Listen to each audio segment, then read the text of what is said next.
आज का यह वीडियो सेशन 16 अक्टूबर 2022 के शिफ्ट 1 में अरिथमेटिक सेशन में पूछे गए प्रश्नों पर बेस्ड है। इसके पहले भी मैंने यहाँ पर प्रीवियस ईयर एग्जामिनेशन पर बेस्ड जो भी शिफ्ट वाइज क्वेश्चन सेट होते थे, चाहे वो आपके अरिथमेटिक के थे, ग्राफ और तालिका के थे, दोनों को मैंने कवर कराने की कोशिश करी है। 15 अक्टूबर के दोनों शिफ्ट की अरिथमेटिक भी मैंने करा दिया है, ग्राफ और तालिका भी करा दिया है। आप डिस्क्रिप्शन में उनकी वीडियोस देख सकते हैं। आज मैं यहाँ पर 16 अक्टूबर की अरिथमेटिक करा रहा हूँ, शिफ्ट 1 की। शिफ्ट 2 की अरिथमेटिक फिर से मैं अलग सेशन में लूंगा। दोनों के अलग अलग ग्राफ तालिका की भी मैं अलग अलग में यहाँ पर एनालिसिस और पूरी एक्सप्लेनेशन आपको प्रोवाइड करूंगा। इसके साथ साथ मैं टॉपिक वाइज कुछ सेलेक्टेड जो इंपॉर्टेंट टॉपिक हो सकते हैं, जो अरिथमेटिक से रिलेट करते हैं, ग्राफ तालिका से रिलेट करते हैं, उनके भी वीडियो और उनकी भी पूरी एनालिसिस आपको प्रोवाइड करता रहूँगा। प्रीवियस ईयर एग्जामिनेशन का जो कॉन्सेप्ट होता है कि अगर कोई भी एग्जाम को प्रिपेयर करते हैं तो पिछला एग्जाम पैटर्न क्या था, प्रश्नों के नेचर क्या थे, किस ट्रेंड में क्वेश्चंस थे, और सबसे इंपॉर्टेंट प्रश्नों में जो वर्ड्स यूज किए गए, शब्द यूज किए गए हैं, उनका सही सेंस क्या है, उसको समझ लेना बहुत जरूरी है। तो आप पिछले से रिलेट करिए और अगले के लिए अच्छे से अपने आप को प्रिपेयर करिए। मेरा उद्देश्य यही है कि हम यूपीटीपीएससी पेट में ग्राफ तालिका, अरिथमेटिक दोनों भाग में आपको अच्छी तैयारी करा सके, अच्छी तरीके से आपको जो है रिलेट कर सके एग्जामिनेशन से। और आपको मैं विश्वास दिलाता हूं कि अगर आप इस तरह से जुड़े रहेंगे, करते रहेंगे, तो आपको सही में अच्छा लगेगा और सही में अपनी तैयारी को आप मजबूत कर सकेंगे। मैं आपसे बार बार यही कहता हूं कि हाँ, मेरे इस एफर्ट के बदले आपसे मुझे बस इतनी उम्मीद रहती है कि आपको अगर अच्छा लगेगा तो वीडियो को आप लाइक किया करें, आप अपने अच्छे फीडबैक दिया करें, आप अपने सुझाव भी दिया करें, जिससे कि हम उससे इंस्पायर्ड होकर, उससे मोटिवेट होकर के कुछ और अच्छा कर सके, कुछ और अलग तरह की प्लानिंग कर सके। डिस्क्रिप्शन में मैथ्स का ग्रुप है टेलीग्राम में, टेलीग्राम के माध्यम से उसको आप ज्वाइन किए रहें, जिससे कि कभी भी आपको जो है मैथ्स से रिलेटेड कोई भी एक्टिविटी में हम आपको शामिल कर सके। और सबसे इंपॉर्टेंट बात, अगर आपने चैनल को सब्सक्राइब नहीं किया है तो उसको जरूर सब्सक्राइब कर लें, जिससे कि आपको कभी भी मैथ्स से रिलेटेड किसी भी एक्टिविटी में, आप किसी भी परीक्षा के लिए प्रिपेयर करें तो आपको वह चीज़ें क्लियर हो सके। अब समय न गवाते हैं, सीधा सीधा आते हैं। हम लोग यहाँ पर बात कर रहे हैं यूपीटीपीएससी पेट एग्जामिनेशन 2023 की, क्योंकि हम लोग प्रिपरेशन किसके लिए कर रहे हैं, 2023 के लिए कर रहे हैं। अच्छे स्कोर के लिए जरूरी है 5 प्रश्न। इसके कॉन्सेप्ट से आपको ग्राफ तालिका में भी हेल्प मिलती है। हम लोग यहाँ पर 16 अक्टूबर 2023 का पहला शिफ्ट कवर करने जा रहे हैं। तो आइए प्रश्न से शुरू करते हैं कि प्रश्न कैसा और किस प्रकार का आपसे एग्जामिनेशन में पूछा जा रहा है। आपने देखा होगा जो 15 अक्टूबर का शिफ्ट 2 था, उसमें एक क्वेश्चन आया था भिन्न का, जहां पर 4 भिन्न दिए थे, उनको असेंडिंग डिसेंडिंग में लिखने के लिए बोला था, बड़े छोटे में। तो भिन्नों की तुलना यहाँ पर आपकी इंपॉर्टेंट रोल प्ले कर रही है आपके लिए। आप देख रहे हैं कि यहाँ पे भी फ्रैक्शन है और फ्रैक्शन सारे के सारे ऑप्शंस में दिए गए हैं। ये 4 ऑप्शंस आपको दिए गए हैं और आपसे यहाँ पर ये नहीं कहा कि असेंडिंग डिसेंडिंग तो कॉन्सेप्ट हो ही नहीं सकता था। यहाँ पर पूछा है कि which one the largest, which one is the fraction is the largest, कौन सा सबसे बड़ा है, कौन सबसे बड़ा भिन्न है, इसको आपको डिसाइड करना है। आपको ये जो भिन्न दिए हैं 13/16, ध्यान से देखिएगा, 7/8, 31/40 और फाइनली आपके पास दिया है 63/80। ये 4 फ्रैक्शंस दिए गए हैं। आपको इनमें सबसे बड़ा डिसाइड करना है कि सबसे बड़ा लार्जेस्ट कौन है। जो फ्रैक्शंस का कंपैरिजन होता है स्टार्टिंग डेज हमारे स्कूल से एलसीएम पर बेस्ड होता है कि हम डिनोमिनेटर सेम करते हैं, न्यूमरेटर के आधार पर कंपेयर करते हैं कि जो बड़ा अंश में होता है उसी के आधार पर संख्या में या भिन्न में हम बड़ा छोटा निर्धारित करते हैं। हम आरोही और अवरोही भी उसी हिसाब से लिखते थे, मतलब एलसीएम लेकर के हर समान करते थे, अंश का क्रम चेंज करते थे, अंश की अमाउंटिंग बदलती थी उस हिसाब से, और उस हिसाब से हम कंपैरिजन कर पाते थे। आज हम जब कंपटीशन देते हैं तो उस तरह से कर पाना पॉसिबल नहीं हो पाता है कि हर नंबर ऐसे नहीं सेटल्ड होते हैं कि आपको एलसीएम से ही उत्तर देने की स्थिति बन जाए। तो ऐसे सिचुएशंस में हमें कुछ बातें ध्यान देनी होती है। जैसे 1-2 पॉइंट आप दिमाग में रखिए।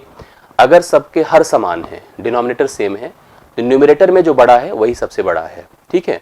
अगर सबके अंश समान है, मतलब न्यूमरेटर सेम है, तो डिनोमिनेटर में जो सबसे बड़ा है वो सबसे छोटा होगा, उल्टा होता है, और जो सबसे छोटा होगा वो सबसे बड़ा होगा। हम अंश हर का कंपैरिजन करते हैं, तुलना करते हैं, कभी देखते हैं क्या इनके अंतर समान है क्या। जैसे इसमें 3 का अंतर, इसमें 1 का अंतर, इसमें यहाँ पर 7 का अंतर है, इसमें भी 7 का अंतर है, सॉरी इसमें 9 का है, इसमें 7 का है। तो अंतर भी सेम चेक करके भी हम डिसाइड कर सकते हैं न्यूमरेटर में बड़ा छोटा देख करके कौन भिन्न बना है, कौन भिन्न छोटा है। या अगर कुछ नहीं होता है तो हम नीचे का मान बराबर करने के लिए नीचे के मान से ऊपर के मान को डिवाइड करते हैं। डेसिमल प्लेसेस के आधार पे हम बड़ा छोटा फिक्स करके डिसाइड कर सकते हैं कि कौन फ्रैक्शन बड़ा है, कौन छोटा है। जैसे मान लीजिए मुझे इसको करना है, तो 16 से मैं यहाँ पर एक दशमलव लगाकर, देखिए ध्यान से, दशमलव जैसे लगाऊंगा 130 होगा, 16 7 112, 16 8 128, मैं 0.8 लिख सकता हूँ। इसी प्रकार से अगर इसकी बात मैं करूं तो यहाँ पर मैं दशमलव लगाऊंगा तो वह 70 होगा। 8 सत्ते 56, 8 अठे 64, 0.8 करूंगा, मतलब दशमलव के एक स्थान तक और जाना होगा अगर आपको बड़ा छोटा डिसाइड करना है।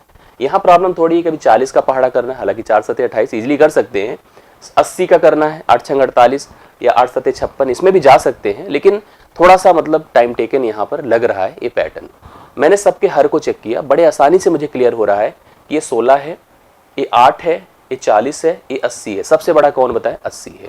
मैं चाहता हूं कि सबके नीचे 80 हो जाए, और सबके नीचे 80 होने के लिए इसमें 1 से गुणा करना होगा, इसमें 2 से करना होगा, इसमें 10 से करना होगा, इसमें 5 से करना होगा।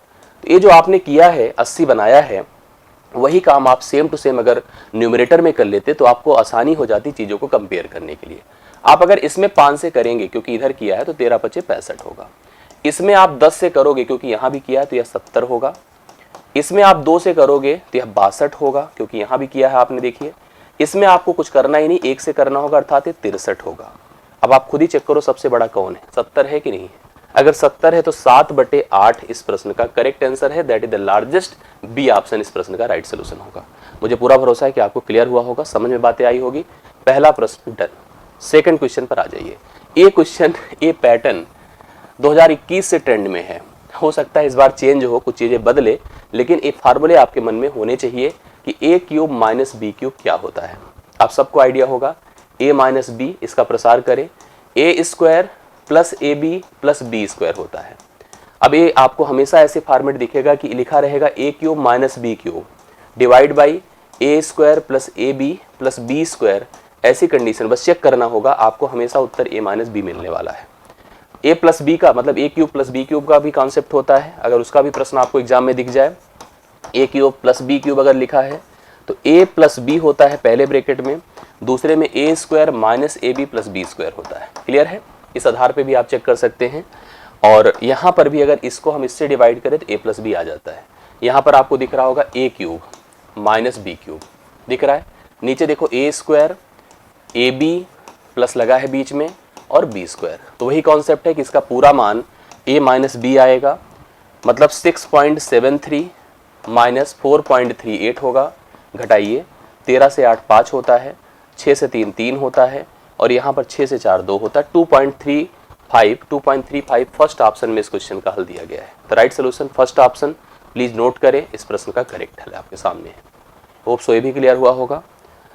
तीसरा क्वेश्चन देखिए, परसेंटेज का एक बहुत सिंपल क्वेश्चन है, आसान सा प्रश्न है, लेकिन परसेंटेज कभी कभी घुमा भी देगा। परसेंटेज केवल परसेंटेज से नहीं, प्रॉफिट लॉस से भी हो सकता है, डिस्काउंट से भी हो सकता है। 2021 के सेशन में आया था प्रॉफिट लॉस का, जब कमी और वृद्धि की बात की जाती थी।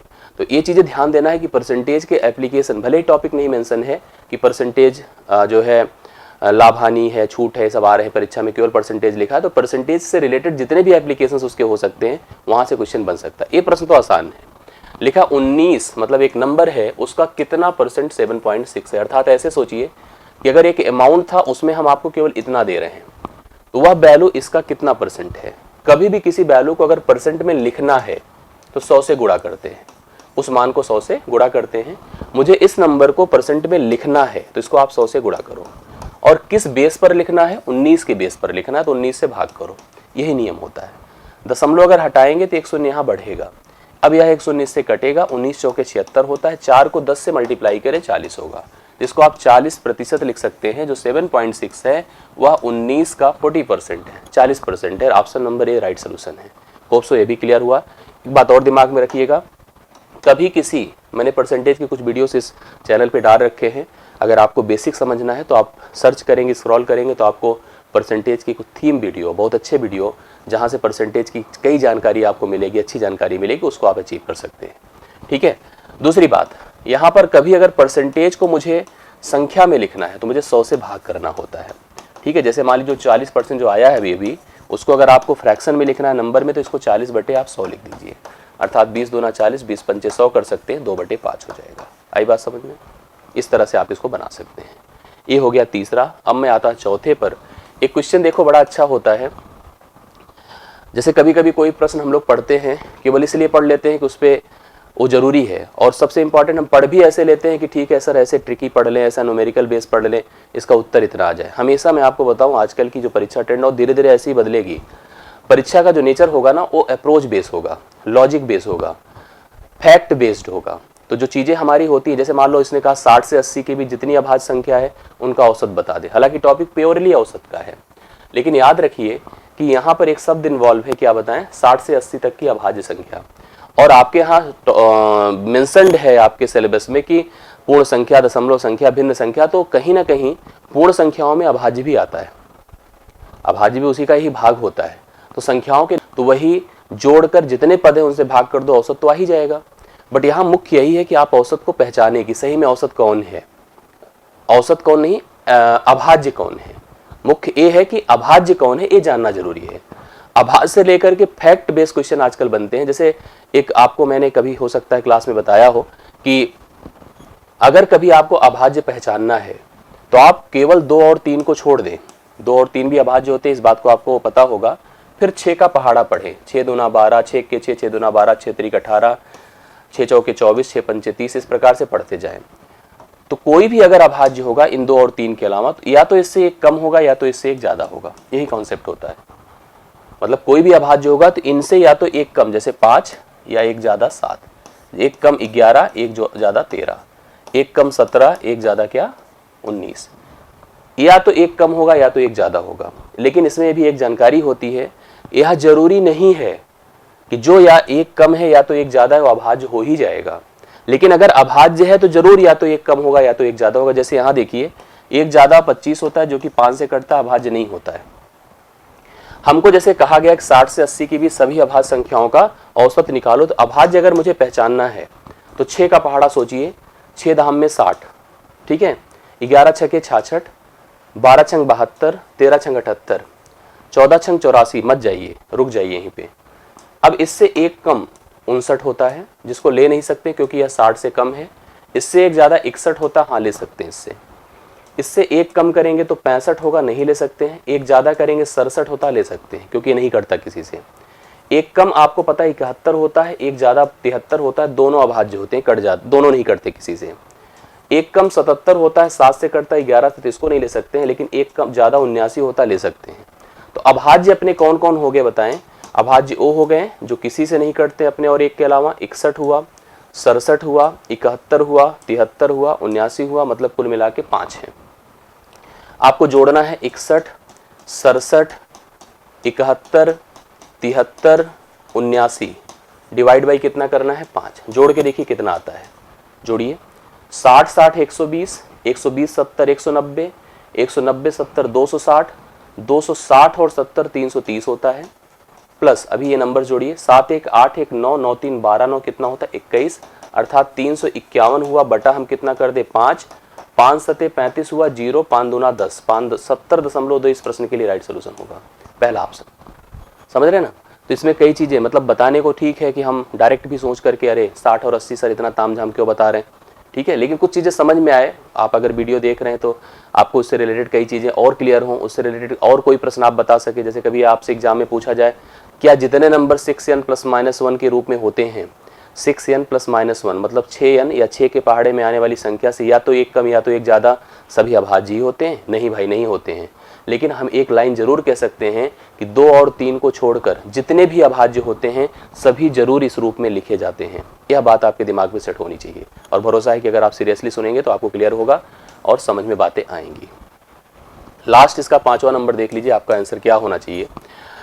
वर्गमूल का क्वेश्चन है। वर्गमूल से रिलेटेड मैंने कुछ वीडियो दिया भी है आपको। वर्गमूल बड़ा इंपॉर्टेंट है, आप ध्यान दीजिएगा। कोई संख्या जो पूर्ण वर्ग है उसी के वर्गमूल की बात की जाती है। जैसे यहाँ पे जो नंबर दिया है 120409, मैं श्योर हूँ कि पूर्ण वर्ग होगा।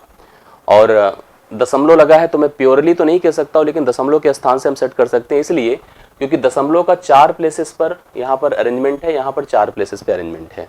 और सबसे इंपॉर्टेंट इसको ध्यान रखिएगा कि दशमलव जब कभी लगे हों वर्गमूल के लिए तो उनके स्थान हमेशा इवन प्लेसेस पे होने चाहिए। 2 पे हों, 4 पे हों, 6 पे हों, 8 पे हों, 10 पे हों।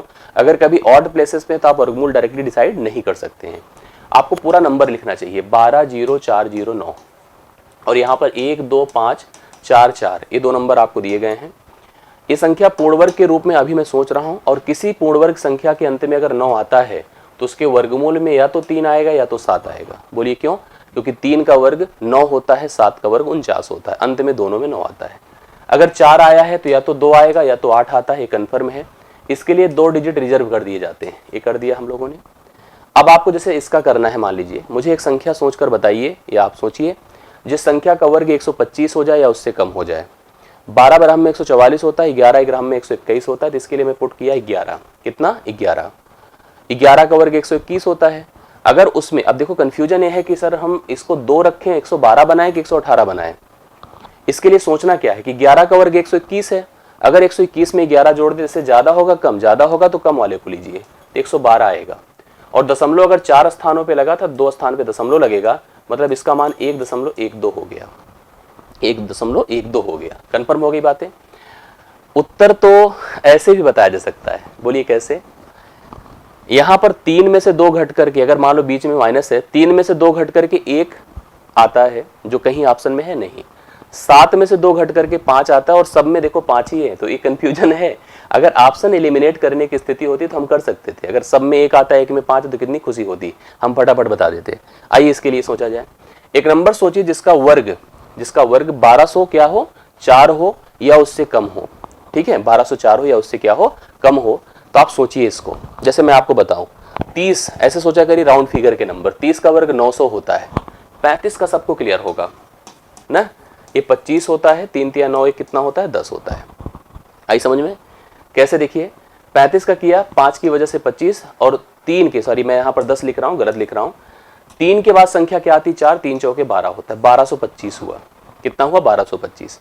मतलब 35 का वर्ग क्या हो गया? 1225, जो इससे ज्यादा है, इसका मतलब यहाँ पर लिखा जाएगा 34। कितना लिखा जाएगा? 34। अब 34 लिखा, ये तो कंफर्म है कि अंत में क्या आना चाहिए, अंत में क्या आना चाहिए? 7, तभी तो 7 से 2 घट करके 5 आएगा। इसका मतलब ये कंफर्म हो कि यहाँ 7 आएगा। और वैसे भी 34 का जो वर्ग होगा, अगर उसमें 34 जोड़ेंगे, तो इससे कम आएगा, इससे कम आएगा, तो कम है तो ज्यादा लिया जाएगा। अब इसका देखिए वर्गमूल क्या होगा, 4 स्थानों पे लगा है, 2 स्थान पे लगा दीजिए। अब आंसर निकालना है आपको 3.47 और 1.12 घटाइए। 7 से 2 5 होता है, 4 से 1 3 होता है, 3 से 1 2 होता है, 2.35। और देखो आपके यहाँ जो एक सेशन था, देखो प्रश्न कैसे बनते हैं। इस सेशन में, मतलब इस शिफ्ट में 2 ऐसे प्रश्न थे जिनका उत्तर 2.35 आया था। एक और था ना हम लोग का, एक तो इसमें आया था और एक आया था आप लोग का ये वाला आंसर। इसमें देखो 2.35 आया था। हालांकि कोई बहुत ज़्यादा रिलेटेड चीज़ नहीं है, लेकिन फिर भी कहीं ना कहीं से बहुत संबंधित चीज़ें बनती हैं, और भरोसा है कि आप लोगों को ये चीज़ें समझ में आई हैं। तो मैं बस इतना ही कहूँगा कि आप लोग वीडियो को लाइक शेयर कीजिएगा और जुड़े रहिएगा। डेली जो भी हम कनेक्टेड वीडियो आपको देंगे पेट से, उससे रिलेट करते रहिएगा, जुड़े रहिएगा। ग्राफ तालिका भी कॉन्सेप्ट आएंगे, अरिथमेटिक भी आएगा, इंपॉर्टेंट फैक्ट्स आएंगे, इंपॉर्टेंट टॉपिक आएंगे, और प्रैक्टिस भी लगातार आपको मिलती रहेगी। इस हिसाब से हम लोग एक दूसरे से कम्युनिकेट और कनेक्टेड रहेंगे। डिस्क्रिप्शन में मैथ्स के ग्रुप को ज्वाइन किए रहिएगा, जिससे कि हम अपडेट आपको देते रहें। आज के लिए मेरी तरफ से इतना ही। बहुत बहुत धन्यवाद। मुलाकात होती है नेक्स्ट वीडियो में। Thank you so much.